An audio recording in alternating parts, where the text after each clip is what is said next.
ವಿಶ್ವದ ಅತಿ ದೊಡ್ಡ ಗ್ಯಾಸ್ ಘಟಕದ ಮೇಲೆ ಇರಾನ್ ದಾಳಿಯನ್ನ ಮಾಡಿದೆ. ಕತಾರ್ನಲ್ಲಿರುವಂತಹ ರಾಸ್ ಲಫಾನ್ ಗ್ಯಾಸ್ ಘಟಕವನ್ನು ಉಡಿಸ್ ಮಾಡಿದೆ.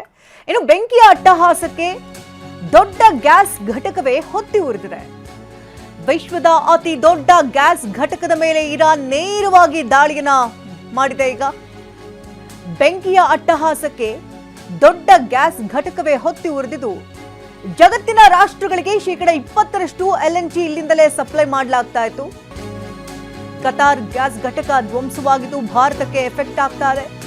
ರಾಸ್ ಲಫಾನ್ನಿಂದ ಭಾರತಕ್ಕೆ ಶೇಕಡ 40% ಅನಿಲ ಪೂರೈಕೆಯಾಗ್ತಾ ಇತ್ತು.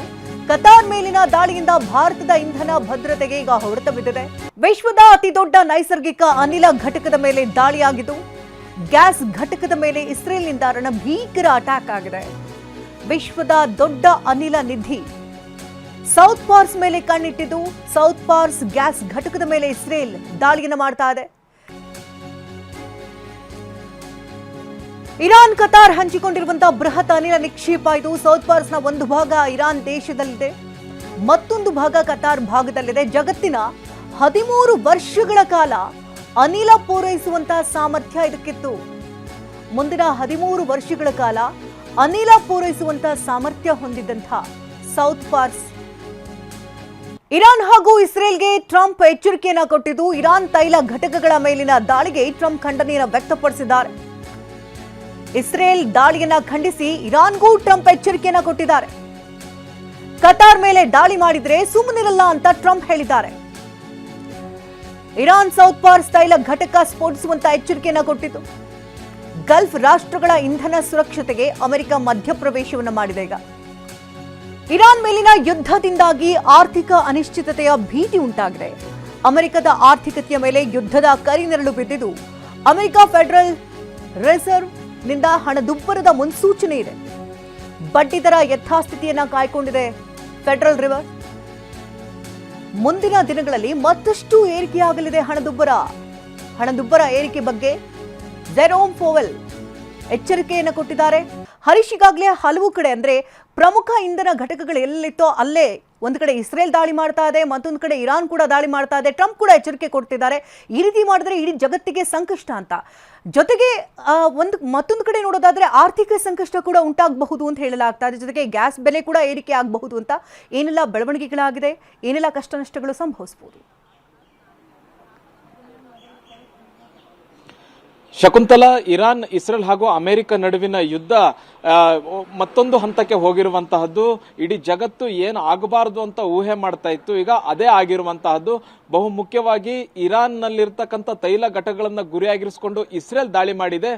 ಅಸಲೂಹ್ಯ ಅನ್ನುವಂತಹ ಒಂದು ಅತಿ ದೊಡ್ಡ ತೈಲ ಘಟಕದ ಮೇಲೆ ಇಸ್ರೇಲ್ ದಾಳಿಯನ್ನ ಮಾಡಿತ್ತು. ಇದಕ್ಕೆ ಪ್ರತಿಕಾರವಾಗಿ ತನ್ನ ಸುತ್ತಮುತ್ತ ದೇಶಗಳಲ್ಲಿ ಇರ್ತಕ್ಕಂತಹ ಕೊಲ್ಲಿ ರಾಷ್ಟ್ರಗಳ ಮೇಲೆಯೇ ಇರಾನ್ ಈಗ ದಾಳಿ ಮಾಡ್ತಾ ಇರುವಂತಹದ್ದು.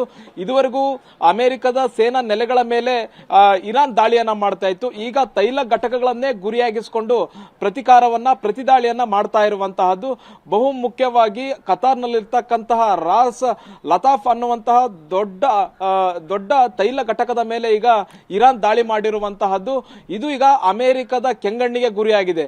ಬಹು ಮುಖ್ಯವಾಗಿ ಇಸ್ರೇಲ್ ಇರಾನ್ ಮೇಲೆ ಮಾಡಿದಂತಹ ದಾಳಿ ಏನಿದೆ, ಇರಾನ್ನ ಅತಿ ದೊಡ್ಡ ತೈಲ ಘಟಕ ಸೌತ್ ಪಾರ್ಸ್ ಮೇಲೆ ಮಾಡಿದಂತ ದಾಳಿ ಏನಿದೆ, ಇದನ್ನು ಕೂಡ ಈಗ ಅಮೆರಿಕ ಖಂಡಿಸಿರುವಂತದ್ದು. ಅಮೆರಿಕ ಅಧ್ಯಕ್ಷ ಡೊನಾಲ್ಡ್ ಟ್ರಂಪ್ ಅವರು ಇಸ್ರೇಲ್ನ ನಡೆಯನ್ನ ಖಂಡಿಸಿದ್ದಾರೆ. ಯಾವುದೇ ಕಾರಣಕ್ಕೂ ತೈಲ ಘಟಕಗಳ ಮೇಲೆ ದಾಳಿ ಮಾಡಬಾರದು ಅನ್ನುವಂತಹದ್ದು ನಮ್ಮ ನಿಲುವಾಗಿತ್ತು.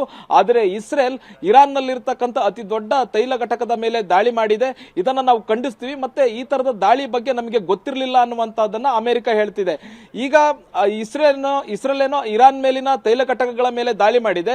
ಈಗ ಇರಾನ್ ಕೂಡ ಕ್ರೋಧಗೊಂಡಿರುವಂತಹದ್ದು. ಹಾಗಾಗಿಯೇ ಕತಾರ್ನಲ್ಲಿರ್ತಕ್ಕಂತಹ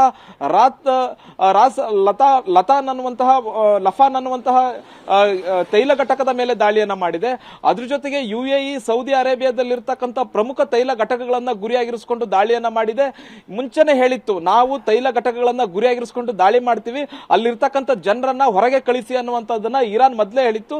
ಹೇಳಿದ ಕೆಲವೇ ಗಂಟೆಗಳಲ್ಲಿ ನಿರಂತರ ದಾಳಿ ದಾಳಿಯನ್ನ ಕೊಲ್ಲಿಯಲ್ಲಿರ್ತಕ್ಕಂಥ ತೈಲ ಘಟಕಗಳ ಮೇಲೆ ಮಾಡ್ತಾ ಇದೆ. ಇದು ತೈಲ ಘಟಕಗಳ ಮೇಲೆ ದಾಳಿ ಮಾಡ್ತಾ ಇರುವಂತಹದ್ದು ಇಡೀ ವಿಶ್ವಕ್ಕೆ ತೈಲ ಅಭಾವವನ್ನ ಸೃಷ್ಟಿ ಮಾಡುವಂತಹ ಭೀತಿ ಎದುರಾಗಿದೆ. ರಾಸ್ ಲಫಾನ್ ಅನ್ನುವಂತಹ ತೈಲ ಘಟಕದ ಮೇಲೆ ದಾಳಿಯನ್ನ ಮಾಡಿದೆ ಇರಾನ್. ಇದರಿಂದ ಭಾರತಕ್ಕೆ 40% LPG ಮತ್ತೆ LNG ಗ್ಯಾಸ್ ಇದರಿಂದನೇ ಬರ್ತಾ ಇತ್ತು. ಈಗ ಒಂದ್ ವೇಳೆ ಇದರ ಮೇಲೆ ದಾಳಿ ಮಾಡಿರೋದ್ರಿಂದ ಭಾರತಕ್ಕೂ ಕೂಡ ಸಾಕಷ್ಟು ಸಂಕಷ್ಟ ಎದುರಾಗಿದೆ. ಮತ್ತೆ ವಿಶ್ವಕ್ಕೆ ಬೇಕಾಗಿರ್ತಕ್ಕಂಥ 20% ಗ್ಯಾಸ್ ಈ ಒಂದು ತೈಲ ಘಟಕಗಳ ಮೂಲಕವೇ ಬರಬೇಕಾಗಿತ್ತು. ಇದರಿಂದಲೂ ಕೂಡ ದೊಡ್ಡ ಸಂಕಷ್ಟ ಈಗ ಎದುರಾಗಿರ್ತಕ್ಕಂಥದ್ದು. ಈಗ ಅಮೆರಿಕದ ಫೆಡರಲ್ ರಿಸರ್ವ್ ಕೂಡ ಎಚ್ಚರಿಕೆಯನ್ನ ನೀಡಿದೆ. ಇದೇ ರೀತಿಯಾಗಿ ಯುದ್ಧ ಮುಂದುವರಿದಿದ್ದೇ ಆದಲ್ಲಿ ಅಮೆರಿಕಕ್ಕೂ ಕೂಡ ಹಣದುಬ್ಬರದ ಹೊಡೆತ ಎದುರಾಗಲಿದೆ ಅನ್ನುವಂತ ಎಚ್ಚರಿಕೆಯನ್ನು ಕೊಟ್ಟಿದೆ. ಆದ್ರೆ ಯುದ್ಧ ಎಷ್ಟು ದಿವಸಗಳ ಕಾಲ ಮುಂದುವರಿಯುತ್ತೆ ಅನ್ನುವಂತಹ ಊಹೆ ಕೂಡ ನಮಗೆ ಸಿಗ್ತಾ ಇಲ್ಲ. ಒಂದು ವೇಳೆ ಇದೇ ರೀತಿಯಾಗಿ ಇನ್ನು ಕೆಲವು ವಾರಗಳ ಕಾಲ ಯುದ್ಧ ಮುಂದುವರಿದಿದ್ದಲ್ಲಿ ಅಮೆರಿಕ ಕೂಡ ದೊಡ್ಡ ಹಣದುಬ್ಬರ ಪರಿಸ್ಥಿತಿಯನ್ನು ಎದುರಿಸಬೇಕಾಗುತ್ತೆ ಅನ್ನುವಂತಹದ್ದು. ಈಗಾಗಲೇ $12 ಬಿಲಿಯನ್ ಅಷ್ಟು ಈಗ ಯುದ್ಧಕ್ಕಾಗಿ ಅಮೆರಿಕ ಖರ್ಚು ಮಾಡಿದೆ. ಇನ್ನಷ್ಟು ದಿವಸಗಳ ಕಾಲ ಯುದ್ಧ ಮುಂದುವರಿದೆ ಆದಲ್ಲಿ ಇನ್ನಷ್ಟು ಖರ್ಚು ಮಾಡಬೇಕಾದಂತ ಅಗತ್ಯತೆ ಈಗ ಅಮೆರಿಕಕ್ಕೆ ಎದುರಾಗಿರುವಂತಹದ್ದು. ಒಟ್ಟಾರೆ ವಿಶ್ವದ ಎಲ್ಲಾ ರಾಷ್ಟ್ರಗಳು ಕೂಡ ಈ ಯುದ್ಧವನ್ನ ನಿಲ್ಲಿಸಬೇಕು, ಶಾಂತಿಯ ಮಾತುಕತೆ ಮಾಡಬೇಕು ಅನ್ನುವಂತಹ ಒತ್ತಡವನ್ನ ಅಮೆರಿಕದ ಮೇಲೆ ಹೇರ್ತಾ ಇರುವಂತಹದ್ದು. ಶಕುಂತಲಾ, ಹಾಗೆ ಸಂಪರ್ಕದಲ್ಲಿರಿ ಹರೀಶ್. ಇದಕ್ಕೆ ಸಂಬಂಧಪಟ್ಟಂತೆ ಮತ್ತಷ್ಟು ಅಪ್ಡೇಟ್ಗಳು ಕೂಡ ಸಿಗ್ತಾ ಇದೆ.